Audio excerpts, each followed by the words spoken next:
I was sitting at my niece's wedding when my father stood, lifted his glass, and laughed. He called for silence and told the entire room that his daughter had once tried the Navy but failed, that I never had what it took, that I ended up in some office filing papers. His words hung in the air like smoke. The laughter that followed was polite, uneasy, but it burned just the same.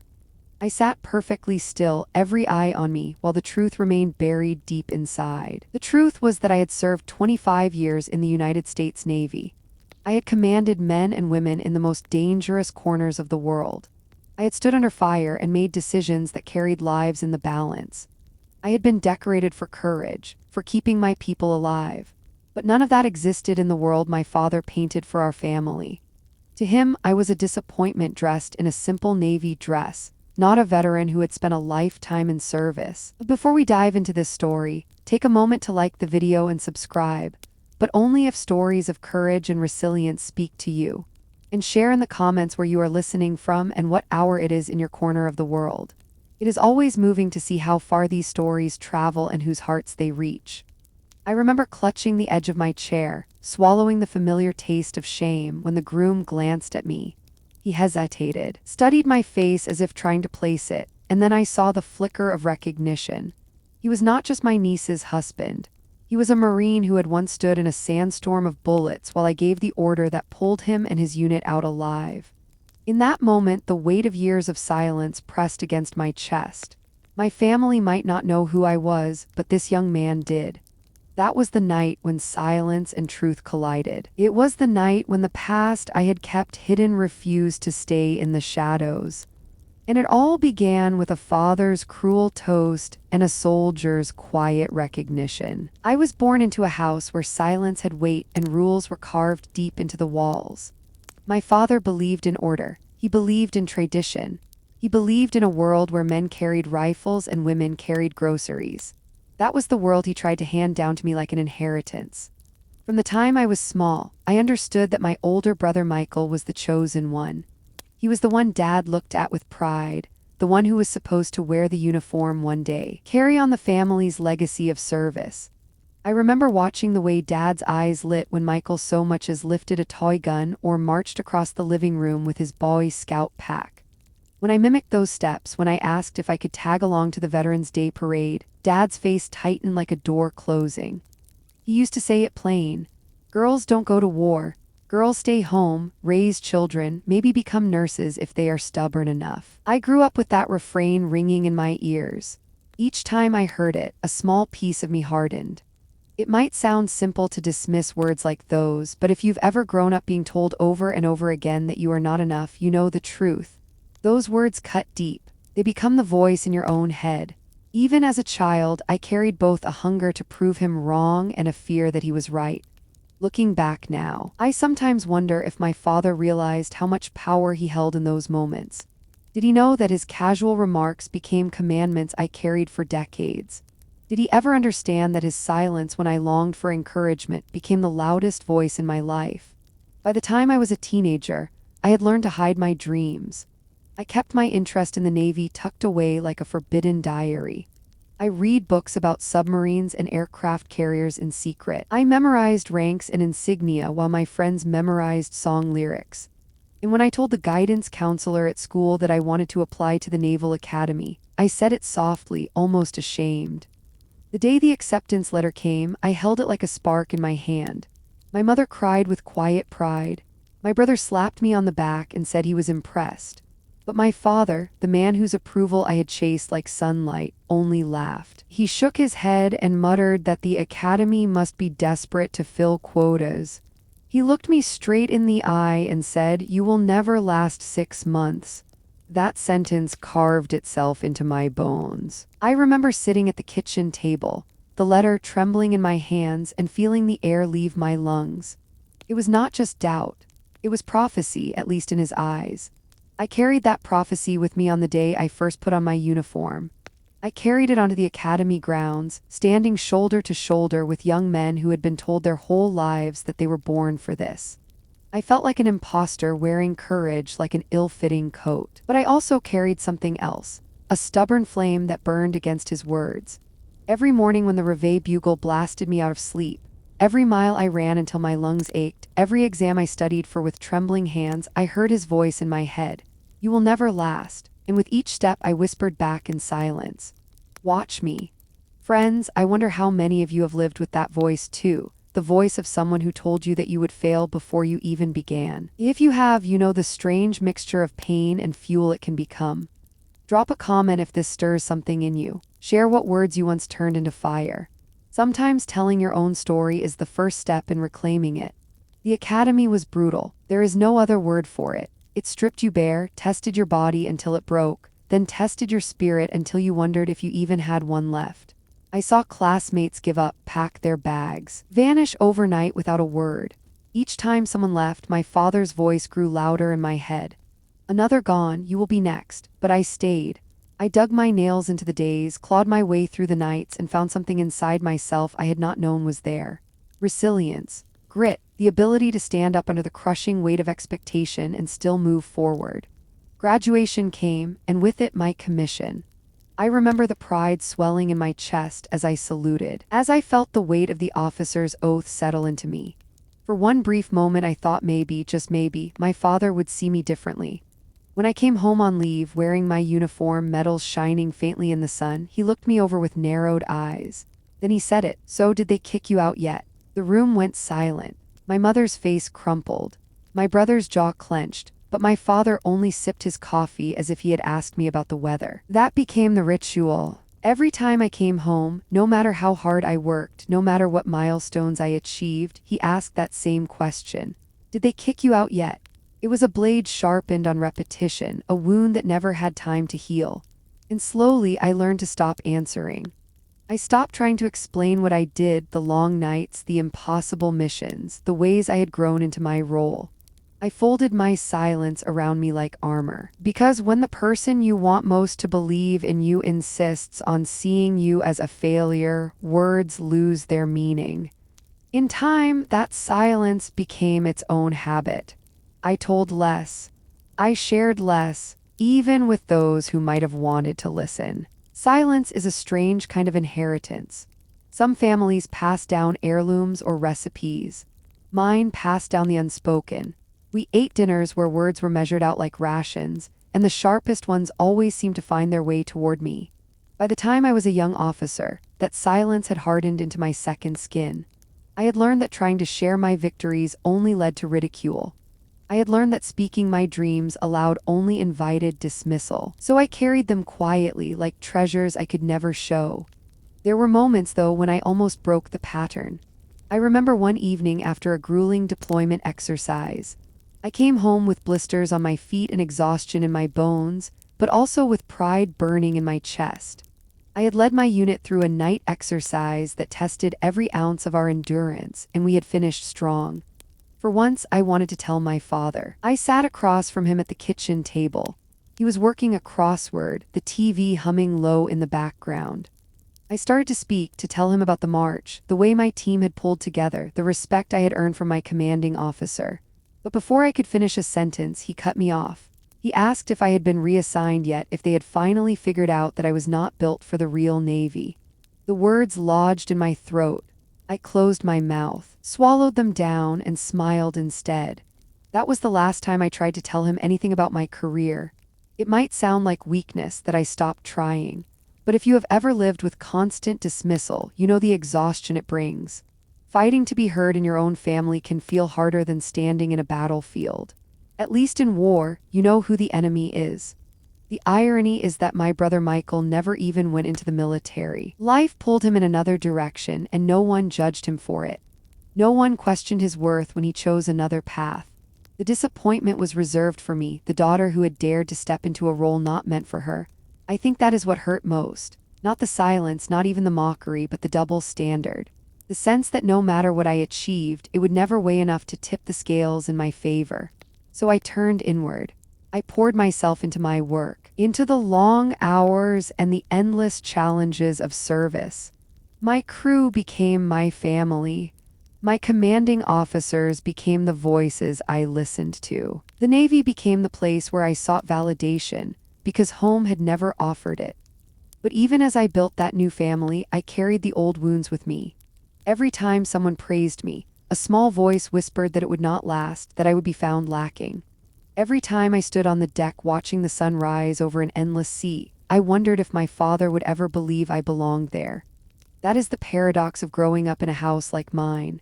You learn resilience, yes. You learn to stand tall under the weight of criticism. But you also carry doubt like an anchor tied to your soul. As the years went on, my father's ritual question became almost predictable. I would walk through the door, still carrying the scent of salt air or the dust of foreign lands, and he would ask it with a smirk. Did they kick you out yet? It was not even a question anymore. It was a declaration, a reminder of the narrative he had written for me. And I would smile, sometimes even laugh and change the subject. I let him believe what he wanted, because fighting his words felt like trying to fight the tide. Looking back, I see how that silence shaped me for the battles to come. On the outside, I looked composed, disciplined, the officer who never cracked. On the inside, I carried every unspoken wound, every unanswered question. Maybe you know what that feels like. Maybe you have carried the weight of being underestimated, of being told you were not enough. If you have, I invite you to share your own story in the comments. Sometimes when we speak aloud the truths we have hidden, we find each other in the echoes. The truth is that those cracks in my childhood became the foundation of my strength. Each dismissal hardened me. Each cutting remark forced me to find validation within myself. By the time I was ready for my first deployment, I had already survived years of training in resilience, not from the Navy, but from my own home. It is strange to think about it now. The very man who tried to break me had, in his way, prepared me for the hardest battles I would ever face. He taught me how to live without applause, how to move forward when the people closest to you doubt your every step. But what he could not have known is that those lessons would carry me not into failure, but into survival. They would carry me across oceans, into deserts, into places where the stakes were not pride, but life and death. And that silence I had learned to wear like armor would follow me into those places. It would protect me, yes, but it would also isolate me. It would keep me from sharing the victories and the scars alike. It would keep my family blind to the truth of who I had become. That blindness would last for 25 years. It would stretch across deployments and medals, across friendships forged in fire, across losses that still echo in my chest. It would build until the night of my niece's wedding, when one man's careless toast would shatter it all. But that night was still far away as I stood on the brink of my first deployment. At that time, I was still just a young officer with a bronze star not yet earned, with scars not yet carved, with hope still burning that one day my father might look at me and see not a failure, but a daughter worthy of his pride. Friends, before we move on, let me ask you this. If you grew up in a house where words cut sharper than knives, how did you find your strength? Did you carry that silence like armor, or did you break it wide open? Share your thoughts below. Your stories matter. They remind us that none of us are truly alone in carrying these invisible battles. When I close my eyes, I can still smell the desert. It was a dry, metallic scent, like hot dust clinging to your skin, mixed with the faint tang of diesel fuel. The air was sharp, unrelenting, and there were days it felt like the sun itself was a weapon. People think the hardest part of war is the gunfire, but for me it was often the silence before it, the way the landscape stretched so empty that every sound made you jump. I was assigned as a personnel and logistics officer, which might sound like a desk job to someone on the outside. But in theater, especially during those years, there were no safe jobs. Moving supplies, managing convoys, overseeing the flow of food, medicine, ammunition, it all meant exposure. It meant riding in the trucks, walking the dirt roads, watching the horizon with the knowledge that anyone, anywhere could be waiting. I remember the ambush as if it happened yesterday. Our convoy had been moving supplies along a route we had been warned was high risk, but the mission was critical. I was in the second vehicle, radio pressed to my ear, eyes scanning the ridgeline. The world went from still to chaos in an instant. The crack of rifles, the scream of tires on sand, the thunder of an explosion that lifted the truck ahead of mine into the air like a toy. In moments like that, time splits. Part of you freezes, stunned by the sheer violence of it. But another part, the deeper part, moves with clarity you did not know you possessed. I heard myself shouting orders before I even realized my mouth was open. Get to cover, return fire, establish perimeter, evac the wounded. My voice carried because it had to. Men and women were looking at me for direction, and there was no room for hesitation. I can still see the face of Corporal Hayes, pale and bleeding, when we dragged him from the burning vehicle. I can still hear the shouts, the radio calls garbled with static, the roar of gunfire echoing off the rocks. We were outnumbered and pinned, but training took over. I directed the rear vehicles into defensive formation, coordinated air support, and led the push to pull our people back. My hands were steady, though my heart was hammering so hard I thought it would split my chest. In the end, we got out. We lost 2 soldiers that day. Their names are etched into me as deeply as the medal I later received. But we saved more than we lost, and in war, sometimes that is the measure of victory. When the gunfire finally ceased and the dust began to settle, I remember looking at my unit, faces streaked with blood and dirt, eyes wide with shock, and thinking they are alive because we did not break. For that day, I was awarded the Bronze Star. The citation read that I demonstrated leadership under fire, that my actions saved lives. But medals are cold things. They shine on a uniform, yes, but they do not bring back the fallen, and they do not silence the screams that wake you in the night. The mission itself was classified. I could not tell my family. I could not even tell most of my friends. All I could do was lock the memories away and carry them quietly. Which is why, when I came home on leave, and my father looked at me across the dinner table and asked with that smirk if I had been kicked out yet, I had no words left to give. Think about that. Imagine coming home from a place where life and death balanced on your every breath, where you held bleeding soldiers in your arms, where you stood in the storm of fire and kept people alive. Then imagine sitting at your father's table, listening to him chuckle as if you had spent the last months pushing papers. The distance between those realities is so vast, you could fall into it and never climb out. I did what I always did. I smiled. I said nothing. I let him believe his story, because explaining mine was impossible. And in that silence, the distance between us grew wider than any desert. Friends, let me ask you this. Have you ever come home from something life-changing, only to find that the people closest to you could not or would not understand? How did you carry that gap? Drop a comment if you have lived that kind of disconnection. Your words might help someone else who feels unseen right now. That ambush was not the last time I faced fire. It was only the first time I understood that leadership is not about rank or medals. It is about standing steady when others tremble. It is about speaking calm into chaos. It is about choosing again and again to put the lives of others before your own. Over the years, I grew into that role. I learned to carry both the logistics and the lives, both the paperwork and the pounding heartbeats of the people under my command. But I also learned the price. Each time I came home, carrying scars I could not name, my father's ritual question cut deeper. His voice became the soundtrack to my silence, and my silence became the wall that kept us apart. The ceremony where they pinned the Bronze Star on me was held in a dusty tent, not the polished halls people imagine. The air was hot and smelled of canvas and sweat. My uniform was clean but creased, my boots still stained from the field. The citation was read aloud in a steady voice, listing the actions of that day like bullet points on a page. Demonstrated composure under fire. Directed successful evacuation. Saved multiple lives. Applause filled the tent, but to me it sounded hollow. I stood at attention, eyes forward, as the medal was pressed into my hand. It felt heavy, almost too heavy for its size. A soldier whispered congratulations, another clapped me on the back, but inside I felt only the echo of loss. 2 men had not come home. Their families would receive folded flags instead of medals. What I carried in my pocket that day felt like borrowed honor. I wrote a letter home to my parents, but I did not mention the award. I spoke instead of the weather, of the long hours, of how I was fine, always fine. The truth of that ambush lived only with me and the others who had survived it. Secrecy was part of the job, but silence was also survival. When I finally came home on leave, I thought maybe, just maybe, I would let something slip. My mother met me at the airport with tears in her eyes, hugging me as if I might vanish. For a moment I felt the warmth of belonging. But then my father appeared, hands in his pockets, looking me up and down like he was checking for cracks.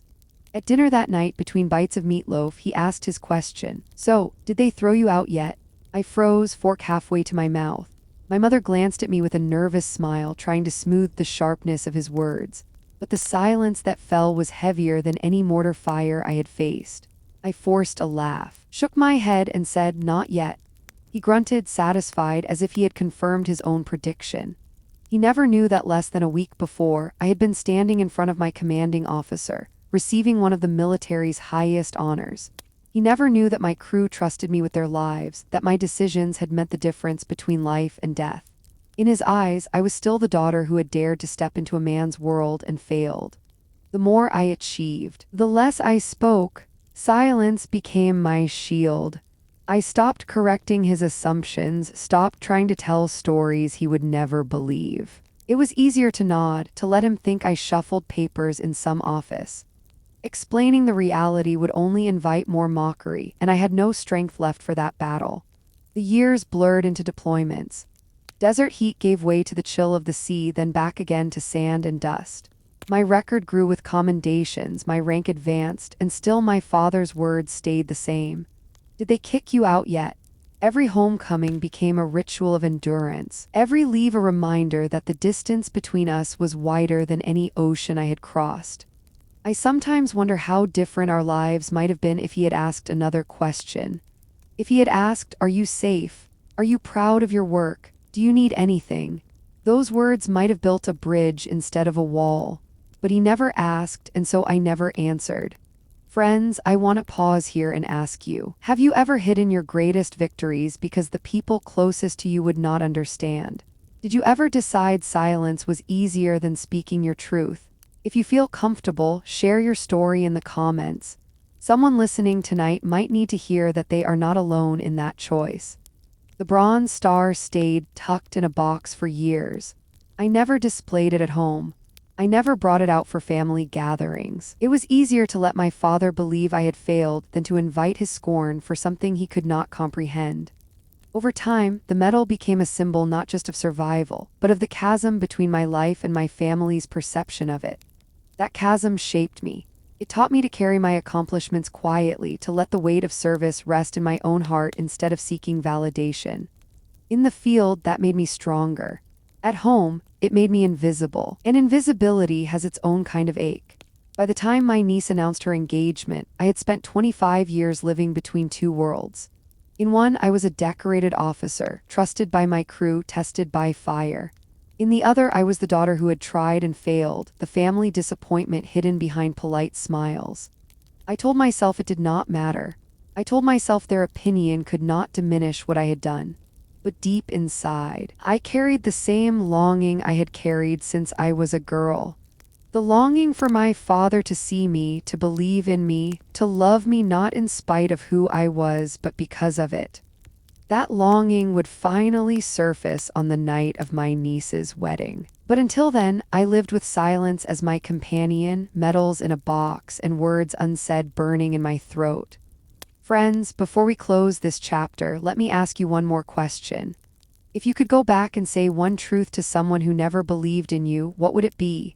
Think about it, and if you feel moved, write it down below. Sometimes naming the truth is the first step to owning it. The night of my niece's wedding began with laughter. Strings of lights glowed above the reception hall, and the room was filled with music, clinking glasses, and the chatter of family who had not gathered like this in years. I wore a simple navy dress, blending into the background as I always did. After years in uniform, anonymity had become my armor. When my father rose to speak, I knew what was coming.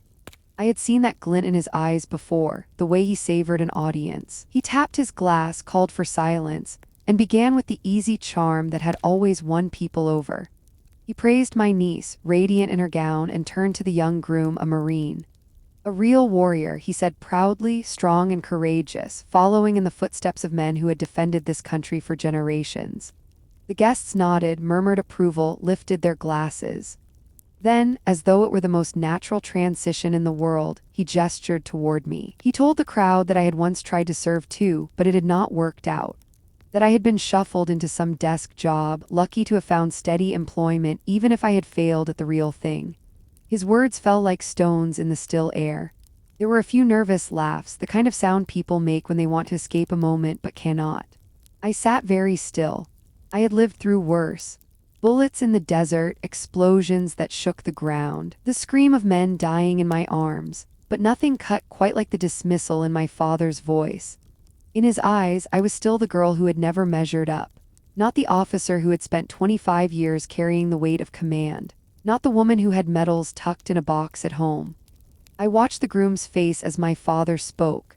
His brow furrowed, his eyes flicked toward me, recognition stirring in his expression.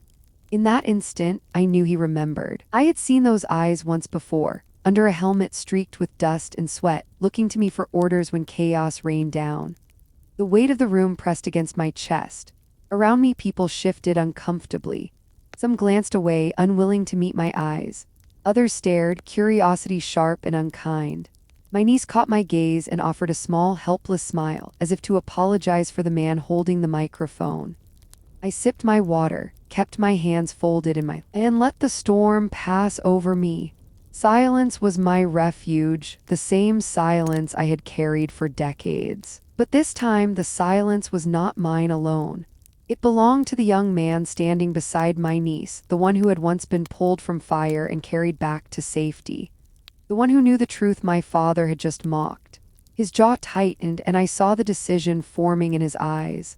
I had been invisible to my family for 25 years. That night, invisibility was about to end.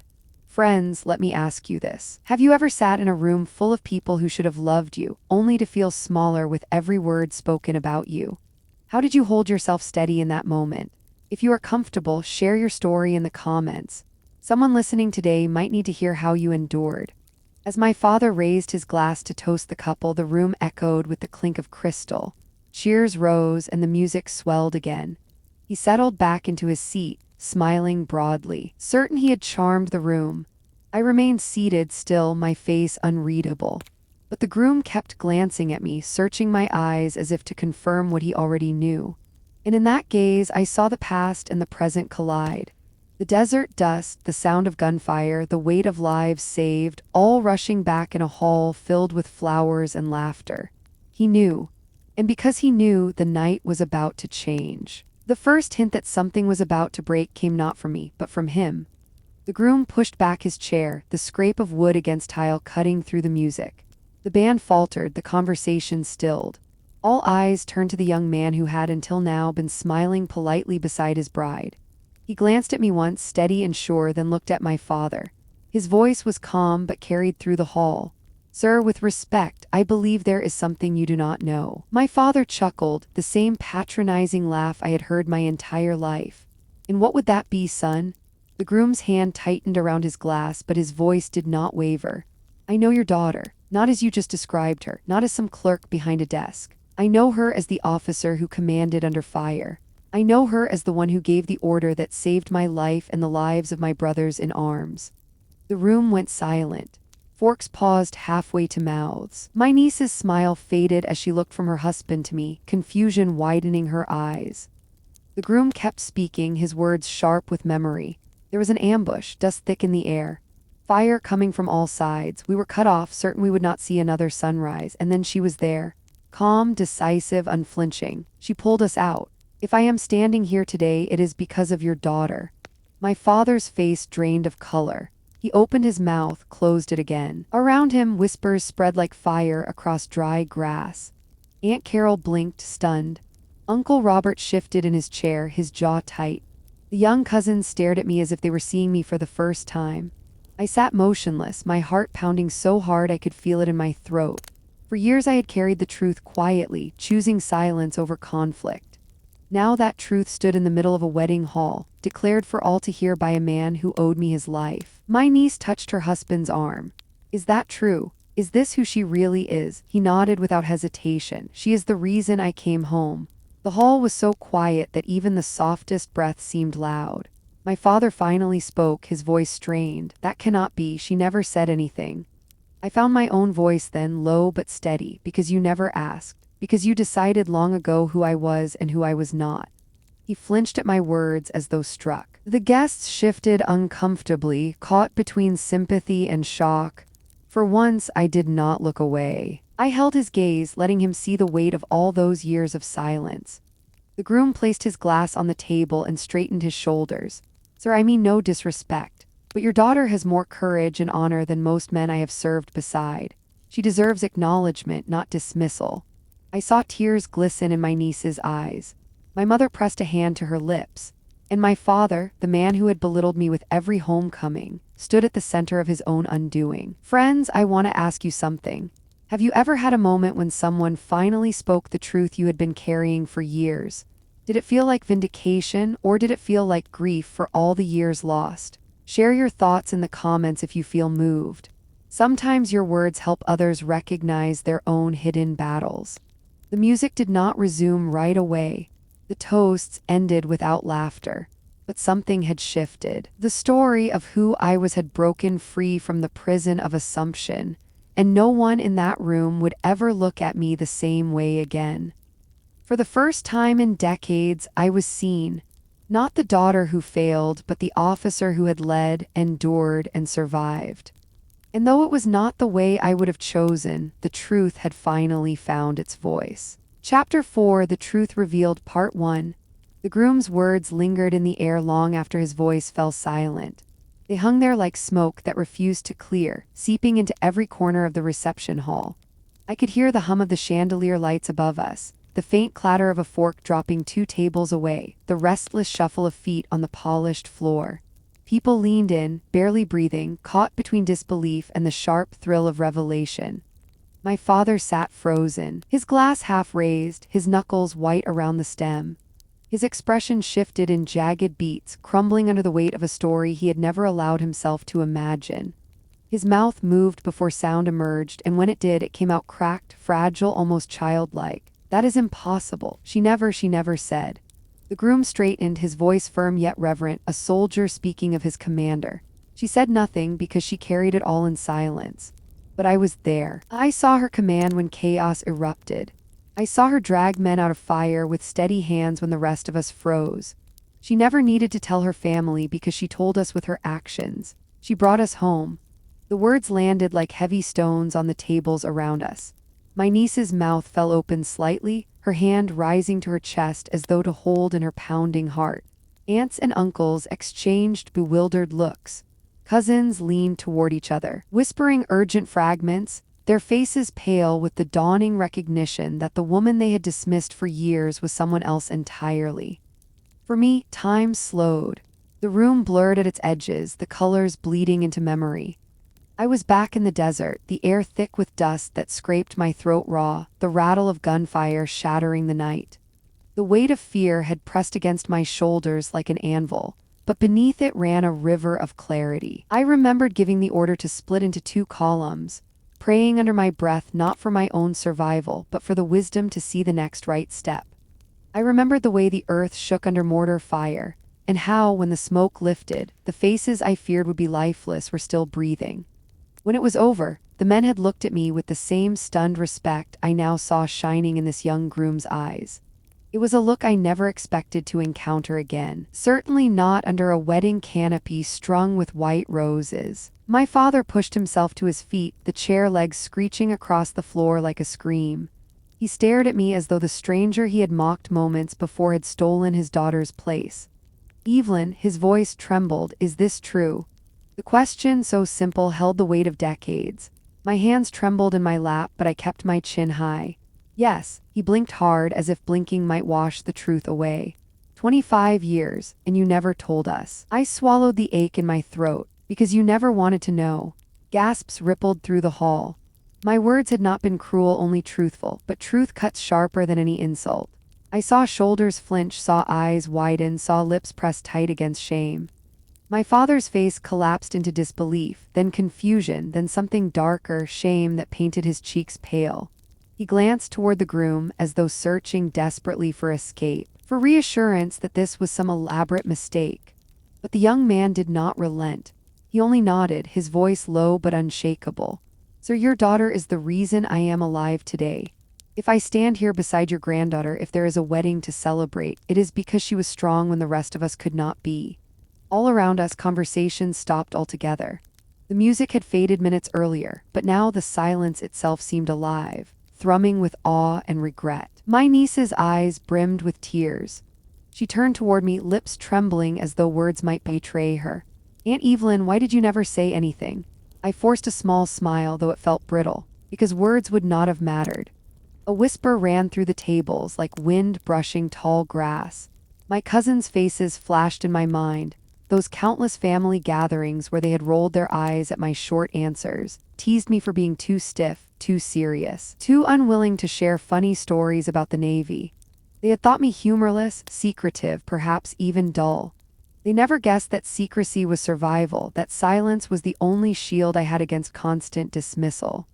I could feel the collective memory shifting, puzzle pieces rearranging themselves, old jokes soured in hindsight. I watched it dawn on them. The woman they had mocked as boring had been carrying truths too heavy to speak. My father's voice broke the silence again, softer this time, ragged. "Evelyn, why hide this from us?"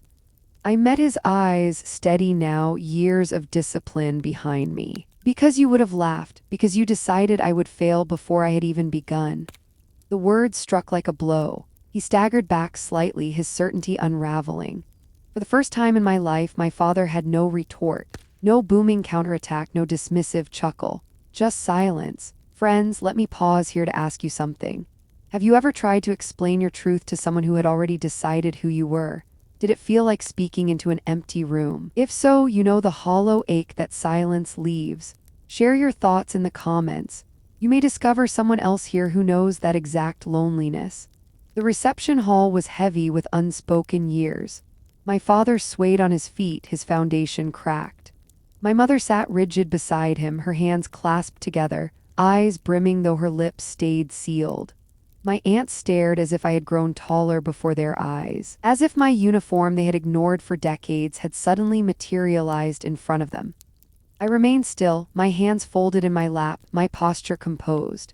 It was the posture I had used in debriefings, in commanding rooms filled with men twice my size, in situations where calm meant survival. I did not gloat. I did not raise my voice. I let truth stand unadorned because it was stronger than any defense I could have spoken. The groom stepped closer, as though unwilling to let the silence smother me again. "Sir," he said firmly, "your daughter carried men out of fire. She carried us to safety when we thought we would never see home again. She deserves honor, not ridicule." My father pressed his palm against his forehead, dragging it down across his face as though trying to wipe away years of blindness. When he lowered his hand, his eyes were wet, his voice broken. 25 years, he whispered. "And you never told us." I felt my chest tighten, but I kept my voice level. "You never asked." Another murmur shuddered through the crowd. Some guests nodded, shame written across their features. Others stared at me with a new respect, as if my silence had suddenly transformed into armor gleaming under the lights. My father swayed again, the certainty of a lifetime unraveling in front of an audience of 200. For decades, he had commanded rooms with a raised voice and a clenched jaw. Now he stood stripped bare, his judgments scattered like ashes. And I sat still, the storm quiet within me. Chapter 4, The Truth Revealed, Part 2. The silence stretched until it became unbearable. It wasn't the ordinary hush of a wedding reception waiting for music to return. It was the kind of silence that presses against your chest and makes breathing feel like betrayal. My father's lips moved, but no sound came. He had always been sure of himself, a man whose opinions filled every room he entered. Now, stripped of certainty, he looked like someone who had built his house on sand and was only just realizing the tide had come in. He turned toward my mother, his voice cracking. "Did you know?" Her eyes shimmered as tears slipped down her cheeks. She shook her head slowly, each movement heavy with decades of complicity. "No," she whispered, "she never said." But I heard the unspoken words in her trembling silence. She never asked. She never wanted to believe either. My mother had been softer, gentler than my father, but her quiet agreement with his judgments had carved scars of its own. Around us, cousins leaned close to each other, whispering frantically, piecing together a puzzle they should have solved years ago. Aunt Carol pressed her hand to her mouth, her eyes glistening with shame. Uncle Robert shifted uncomfortably, his face drawn tight as though resisting the urge to say it could not be true. The weight of their assumptions fell heavy between us. They were all realizing that for years they had chosen laughter over listening, dismissal over curiosity. I remained seated, my hands folded neatly in my lap. My posture was steady, the same posture that had steadied me in the dim red glow of a submarine control room and the desert sand of faraway deployments. I did not gloat. I did not raise my voice. I simply let the truth stand, unshakable, a mountain that had always been there even if they had refused to see it. My father staggered a step closer, his voice ragged. "Evelyn, I spent years thinking you were a disappointment. I told myself I was protecting you from pride, from believing too much in yourself, but I was wrong. I was blind." I met his eyes without flinching. "No, you were certain, and certainty is worse than blindness." His shoulders sagged, crumbling under the weight of my words. For the first time, he looked small to me, not the towering figure who had defined my childhood with harsh expectations, but a man hollowed out by regret. The groom spoke again, his voice breaking the tension like a blade through glass. "Sir, I can tell you this. Your daughter is respected in places you cannot imagine. Her leadership saved lives. Mine included. She deserves your pride, not your scorn." Gasps rippled. The blunt force of the young Marine's words stripped away the last veil of denial. My father pressed both hands against his face, his fingers digging into his temples. When he dropped them, his eyes were wet, his skin pale. 25 years, he whispered. I wasted them all. I felt my throat tighten, but my voice came calm. You wasted nothing you did not choose to waste. I lived my life. I served my country. I did not need your approval to do so. A hush fell again, but this time it carried a different weight. Not disbelief, not denial. Reverence mingled with shame. Around the hall, some guests nodded, others lowered their eyes. My niece clutched her husband's hand, fierce pride on her face where shame had been only minutes before. My mother reached across the table, her trembling fingers brushing mine. For the first time in years, I let her touch remain. Friends, let me pause here and ask you. Have you ever watched someone realize too late how wrong they were about you? Did it bring you peace, or did it leave scars that never truly healed? Share your thoughts in the comments. You may discover someone else here who knows that ache, and your words may be the balm they need. My father sank into the chair beside me, his voice low, almost broken. Evelyn, can you forgive me? Forgiveness had been decided long before that night in the solitude of my own heart. I had forgiven him years ago, not for his sake, but for mine. Carrying bitterness is heavier than carrying scars. I forgave you long before this day, I said. The question is whether you can forgive yourself. He nodded slowly, like a man hearing a foreign language for the first time. His lips moved around the word, unaccustomed, unsteady. Maybe. My mother leaned closer, her own voice hushed but urgent. I should have asked more questions. I should have listened. I thought I was protecting peace in the house, but silence was no peace at all. I studied her face, worn by time and quiet complicity. She had been my comfort in softer ways, cooking meals, folding uniforms, leaving notes tucked in pockets. But her silence had been loud enough to match his ridicule. Tonight she named it, and naming was the first step toward repair. Around us, the guests began to murmur again, but now the sound had shifted. No longer the whispers of disbelief, but the low hum of realization spreading across generations of relatives. Cousins recalled the moments they had mocked me, realizing now the weight behind my evasive smiles. Aunts replayed years of half-asked questions, recognizing the emptiness in their laughter. Even the younger children, sensing the gravity, sat unusually still, their eyes wide as though they had just witnessed the unmasking of a hero. Uncle Robert, who had always defended my father, finally spoke. His voice was stiff, but his eyes softer. Evelyn, we never knew. We should have asked. We should have believed. I inclined my head. Belief is a choice. You all chose otherwise, but that does not change what I have lived. My cousin Margaret wiped her cheeks with the back of her hand. Aunt Evelyn, you were our hero all along, and we didn't even see it. I gave her the faintest smile. Heroes don't need to be seen, but sometimes it helps. The groom rested a steadying hand on my niece's back, pride in his eyes. He had given me something my family never had, the courage to be named out loud. For that alone, I would carry gratitude toward him forever. The hall began to breathe again, conversations restarting in low, reverent tones. Some guests shifted in their chairs, uncomfortable under the weight of their own failures to listen. Others leaned forward eagerly, hungry to know more. But I offered no more than silence. Silence, this time not as a shield but as a statement, you know enough. My father remained beside me, the thunderous figure of my childhood shrunk into a quiet man grappling with regret. For the first time in my life, he had no judgments left to hurl. He had only questions and perhaps the beginning of humility to finally ask them. And for me, it was not triumph but release. I had spent decades carrying their disbelief like a second skin. Tonight it slid away. Whether or not they ever fully understood, they would never again call me a failure without knowing the truth they had ignored. And that was enough. When the music resumed at the wedding, it no longer sounded the same. The laughter felt quieter, more tentative, like everyone was testing the air to see if it was safe again. My father had not moved from the chair beside me. His hand rested on his knee, knuckles white, as if the weight of his years pressed down all at once. He turned toward me at last. His voice was not booming or commanding. It was almost fragile. Why did you never tell me? I kept my eyes steady on him.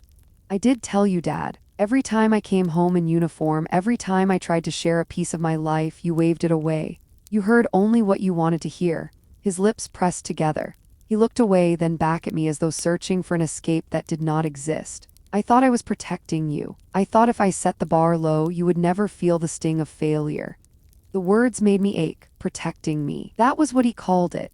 Yet it had felt like chains around my throat, keeping my voice silent for decades. No, I said quietly, you were protecting yourself from being wrong, from admitting that I was more than you imagined. The truth landed between us, sharp and undeniable. He dropped his gaze to the floor. I saw the tears he was trying to hold back. A man like my father had built his entire life on certainty, and now certainty had deserted him. Around us, family members pretended to mingle, but I could feel their eyes drifting back, their ears tuned to every word. They wanted to know how this story would end. Would the father and daughter make peace, or would the chasm remain? Dad lifted his head again. Can you forgive me? I had asked myself that question for years. Forgiveness had not been a moment but a process, one that had started long ago when I realized his approval was not mine to win. I forgave you a long time ago, I said, but forgiveness does not erase the hurt. He nodded slowly, tears escaping now. Then help me, Evelyn, help me know you. For the first time in years, I felt the tightness in my chest ease just a little. He was asking, not assuming. That alone was new. My niece stepped closer, her voice trembling. Aunt Evelyn, will you let us come to your ceremony? The groom squeezed her hand, nodding. We want to be there, we need to be there. I looked at their faces, then at the circle of relatives hovering nearby. Some ashamed, some eager, some simply stunned. I thought of the years I had hidden behind silence because I believed my words would never be enough. And now here they were, asking not for proof but for presence. Yes, I said at last, you can come. A ripple of relief moved through the group. My mother pressed her hand to her heart, whispering, thank God. Friends, let me ask you here. If someone in your family finally asked to see you as you are, would you let them in? Or would you keep the door shut after so many years of being ignored? Share your thoughts in the comments. These questions are heavy, but your answers may help someone else wrestling with the same choice. My father reached for my hand, tentative, as if unsure whether he had the right. His palm was warm, trembling. I let him hold it. For the first time since I was a child, the gesture did not feel like possession. It felt like request. The wedding spun on around us. Glasses clinked. Music swelled. Children darted between tables. But at the center, something was shifting. Not a miracle, not an instant healing, but the fragile beginning of recognition. My father had spent a lifetime looking at me and seeing only what he wanted. Now, at last, he was seeing me. And that, I thought, was enough to begin. The weeks after the wedding passed in a blur. The ceremony I had kept tucked away on my calendar for months suddenly became a family event. Where I had once expected to stand alone, I now faced phone calls, messages, and tentative invitations to lunch. My mother asked what she should wear. My cousins whispered about carpooling. And my father, in a voice smaller than I had ever heard, said, tell me when and where, and I will be there. The morning of the ceremony. The auditorium was already filling with rows of uniforms. Polished shoes tapping against the floor, ribbons gleaming under the lights. I stepped onto the stage in my dress blues, the weight of medals pressing against my chest. I had worn them dozens of times before, but that day they felt different. They felt like testimony. When I glanced into the crowd, I saw him. My father sat in the front row, his posture ramrod straight, his hands folded tightly in his lap. His eyes met mine, and for a fleeting second I saw something I had never seen there before. Not doubt, not judgment, but pride. His eyes were wet and he did not look away. The ceremony began. Names were called, citations read, applause echoing through the hall. When my name was spoken, I stepped forward, receiving the recognition with practiced grace. Yet what I carried most was not the medal itself, but the quiet acknowledgement from a father who had once told me I would fail. After the applause faded, I was invited to speak. I had prepared remarks, simple words about service and sacrifice, but as I looked into the crowd, I knew what I needed to say. Service is not only about what we do on the battlefield, I began. It is about the courage to keep going when no one believes in you. It is about the strength to carry both visible scars and the invisible ones. And it is about learning that recognition, while powerful, is never the reason we serve. I paused, feeling the weight of my father's gaze. For years, I thought silence would protect me from disappointment. But silence also built walls, and what I have learned is this. Love cannot survive where listening does not exist. Pride cannot grow where judgment stands in its place. The hall was silent, the kind of silence that means people are not only hearing your words but measuring them against their own lives. Friends, let me pause here for you too. Have you ever carried silence because you believed no one would hear you if you spoke? Did it protect you, or did it cost you more than you realized? I invite you to share in the comments because your story might be the reminder someone else needs to speak their truth. When the ceremony ended, people crowded around me with congratulations and handshakes. But my eyes went first to the man in the front row. My father rose slowly, his shoulders trembling as he approached. He did not speak at once. Instead, he placed both hands on my shoulders, looking at me as though he were seeing the shape of my life for the first time. His voice cracked. "That's my daughter." Tears blurred my vision, but I smiled. "Yes, Dad, I have always been." He pulled me into an embrace, awkward and stiff at first, then breaking into something raw and real. Around us, applause swelled again, but it was different this time. It was not just for me. It was for the recognition that had finally bridged the space between us. Later that evening, as I sat in the quiet of my home, I thought about the years of distance, the weight of silence, and the cost of assumptions. Forgiveness had not erased the past, but it had given us a way forward. The lesson was simple but not easy. We must choose to listen. We must choose to see people as they are, not as we expect them to be. And when we fail, we must be brave enough to admit it, to ask for forgiveness, and to begin again. That night, I felt peace. Not because everything was perfect, but because the truth had finally been spoken, and at last, it had been heard. Friends, if this story touched you, take a moment to like this video and subscribe to the channel. Share it with someone who might need a reminder that silence is not the same as peace, and that being seen is one of the greatest honors any of us can receive. And tell me in the comments, who has finally seen you for who you really are? When I look back over the long road that brought me here, I see more than battles fought on distant soil. I see the smaller battles waged in silence, at family tables and in quiet living rooms, where belief and love should have been but too often were missing. Those wounds cut differently and sometimes more deeply than shrapnel or fire. But scars tell stories. They are not signs of weakness. They are proof that we endured, that we chose to stand when it would have been easier to fall. For many years, I let silence build walls around me. I convinced myself that if my own father would not listen, if my family brushed off my words, then perhaps my story did not matter. I buried medals in drawers. I turned photographs face down. I smiled politely at questions that deserved better answers. And I told myself it was enough to know, even if no one else ever did. But what I learned is that silence might protect us for a time, yet it can also starve us. It can shrink our sense of belonging until we believe we deserve less than we do. Speaking truth does not guarantee applause or even understanding, but it guarantees freedom. It guarantees that we are no longer hidden. The wedding forced my silence into light, not because I planned it, not because I wanted to humiliate my father in return, but because truth, once named, has a way of refusing to go back into hiding. That moment with the groom, when he stood tall and gave me back the honor my own father had stripped away, was more than vindication. It was a reminder that the measure of a life is not who believes in us, but who we become anyway. I do not hate my father. Anger was never the point. For decades, I mistook his disappointment for a verdict, when in truth it was only his blindness. He thought he was protecting me from failure. He thought he was protecting himself from being wrong. And while I will never regain those lost years of pride between us, I have chosen to forgive. Forgiveness is not forgetting. It is deciding that the burden of carrying bitterness is heavier than the scar it covers.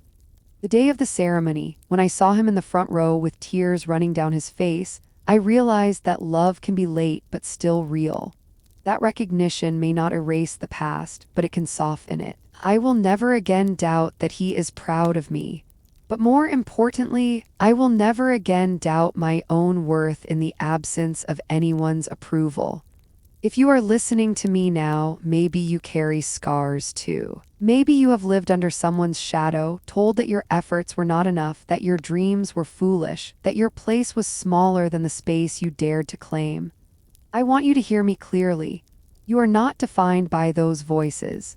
You are defined by the courage to rise anyway. You are defined by the quiet persistence of continuing when no one is clapping. And someday, in ways you may not expect, the truth of your life will shine so brightly that even those who dismissed you will have to see it. Scars are proof that you fought battles no one else could see and you survived. They are proof that you chose courage over surrender. They are proof that you belong to yourself. Family may not always understand. Sometimes they never will. But the truth, steady and patient, waits for its moment. And when it comes, it does not need fireworks. It only needs the strength of your voice and the steadiness of your steps. As I close this chapter of my life, I carry both pride and peace. Pride in the years I gave to serve, in the lives saved, in the friendships forged in fire. Peace in knowing that even if it took decades, my story was finally heard. And now I turn to you. I would love for you to share in the comments. Who in your life has taught you what real strength means? Was it a parent, a friend, a teacher, a fellow soldier? Tell us, because sometimes your story can give someone else the courage they are waiting to find. If this story spoke to you, I invite you to like this video and subscribe to this channel, Military Revenge. Every week, we share stories of resilience, of courage, of veterans whose battles did not end on the field, but continued in the spaces where family, faith, and love intersect. These stories remind us that strength wears many faces, and that dignity can outlast doubt. Join us so you never miss an episode. Share this video with someone who might need to be reminded that their scars are not shame but testimony. And stay with us as we continue to honor the quiet heroes among us, the ones who served without applause and loved without recognition. This is Evelyn Carter, and I thank you for listening. May you carry your scars not as secrets, but as symbols of the life you dared to live.